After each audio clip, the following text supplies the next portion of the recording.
The Kettlemans go to HHM and are assigned to Kim. Kim gets Craig an excellent plea deal, but Betsy refuses to accept anything except exoneration. She fires HHM and hires Jimmy.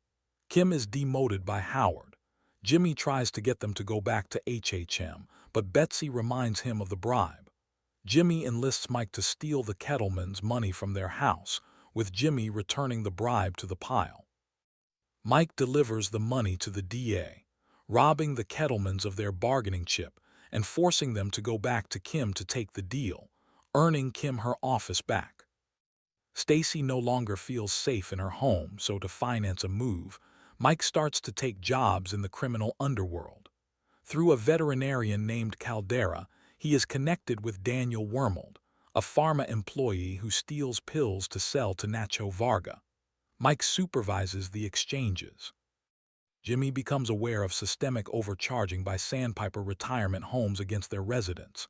He shows his work to Chuck, who helps him build a class action lawsuit.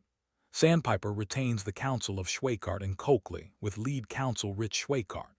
Chuck's symptoms lessen as he gets animated about the case. Chuck encourages Jimmy to refer the case to HHM, as it is too big for two independent lawyers.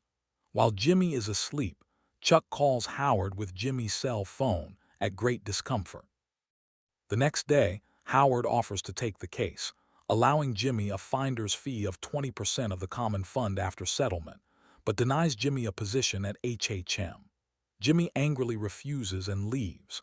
Kim confronts Howard over his treatment of Jimmy, and he tells her in confidence that it was Chuck's decision to keep Jimmy from HHM.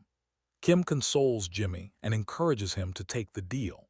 Jimmy realizes that Chuck made the call to Howard to get him to refuse to hire Jimmy. Chuck admits it when confronted, calling Jimmy a sick joke of a lawyer.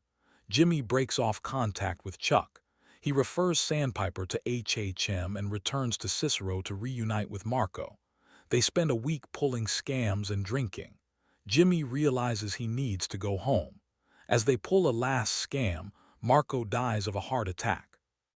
After the funeral, Kim calls Jimmy to say that the Sandpiper case has grown too big for HHM, and they are enlisting the firm of Davis and Maine as co-counsel, who would like to hire Jimmy, at Kim and Howard's recommendation.